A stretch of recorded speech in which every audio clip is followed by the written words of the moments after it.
Ethan Cross sat on the park bench watching autumn leaves drift past, his phone silent for once. At 38, he'd spent 15 years building his investment firm, turning millions into more millions. Today was his birthday, and he'd received exactly 3 messages.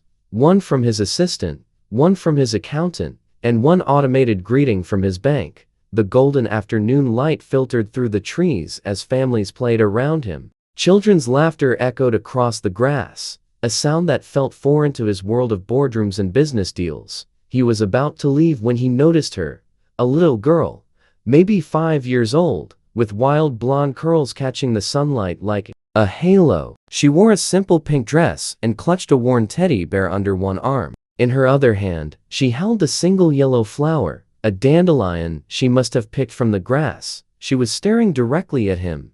Ethan shifted uncomfortably. Children usually made him nervous. He had no siblings, no nieces or nephews, no reference point for their unpredictable world. But something about this child's steady gaze held him in place.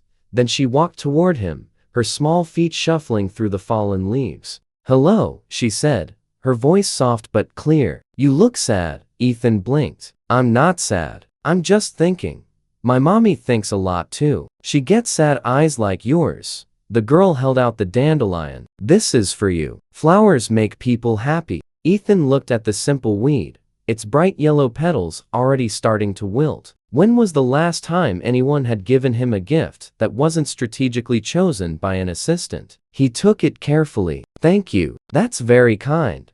I'm Lily," she announced. "What's your name?" "Ethan."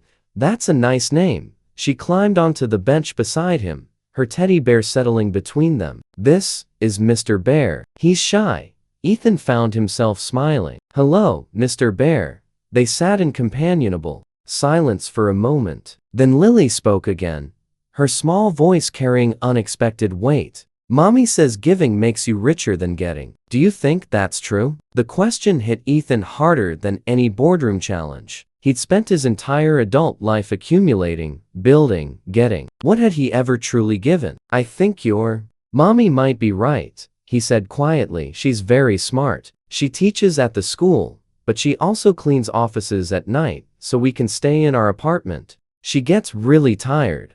The casual revelation pierced through Ethan's carefully constructed walls. This child, offering flowers and wisdom, while her mother worked 2 jobs just to survive. "Where is your mommy now?" Lily pointed across the park. "She's on the phone. Someone called about work. She always has to answer work calls." Ethan spotted a young woman about 30 yards away, her back to them, phone pressed to her ear. Even from a distance, he could see the tension in her shoulders. "Does your mommy bring you to the park often?" "Every Sunday. It's our special day. She says parks are free, and beautiful things should be free." Lily swung her legs, not quite reaching the ground. "Do you come here a lot?" "No, this is my first time in years." "Why?" A simple question with a complicated answer. "I forgot it was here, I guess." Lily's eyes widened. "You forgot about the park? But it's the best place in the whole world."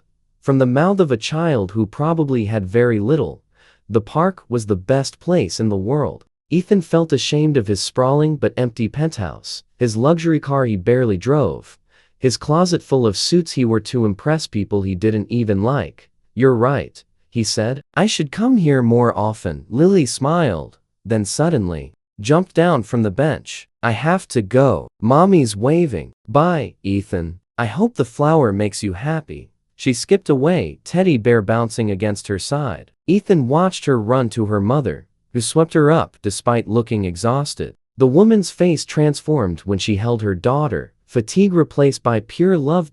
As they turned to leave, the woman glanced back toward the bench. For a brief moment, her eyes met Ethan's. She had kind eyes, though they carried the weariness of someone who'd learned life's lessons the hard way. She smiled slightly, a thank you perhaps for not being bothered by her daughter's boldness. Then she was gone.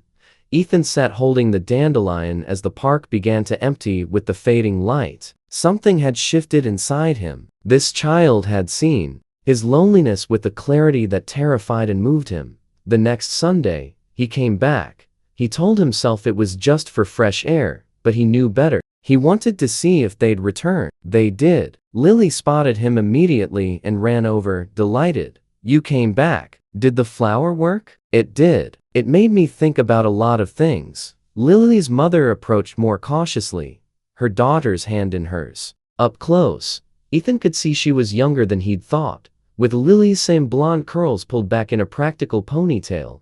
"I'm so sorry if Lily bothered you last week," she said. "She's very friendly. She wasn't a bother at all. I'm Ethan, Claire." Her handshake was firm despite her obvious fatigue. "Lily told me about giving you a flower. I hope she didn't interrupt your afternoon. She improved it actually."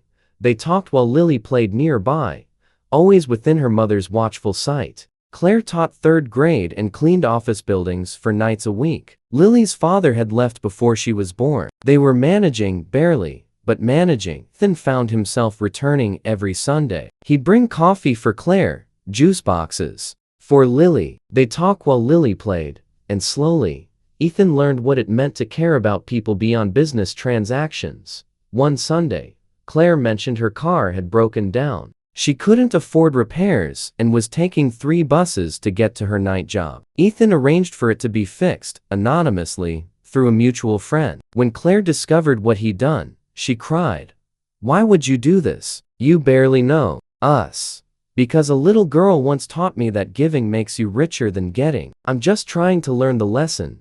As autumn turned to winter, Ethan realized he wasn't just coming to the park for fresh air or even for Lily's innocent wisdom. He was coming for Claire, for the way she laughed despite everything, for her strength and grace under pressure, for how she'd built a beautiful life from almost nothing. On a cold December Sunday, after Lily had fallen asleep on the bench between them, Ethan finally spoke what had been building in his heart.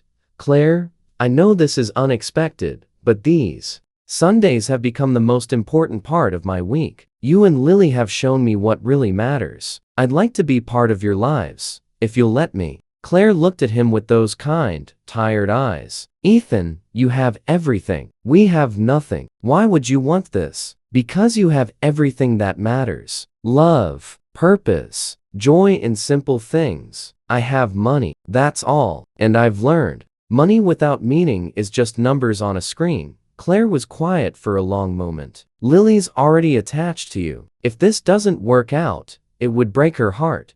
Then we'll make sure it works out." 2 years later, Ethan sold his penthouse and bought a house with a backyard where Lily could play. Claire finished her teaching degree with Ethan's support and became a full-time teacher. They were married in that same park on a golden autumn afternoon, Lily as their flower girl, still clutching Mr. Bear.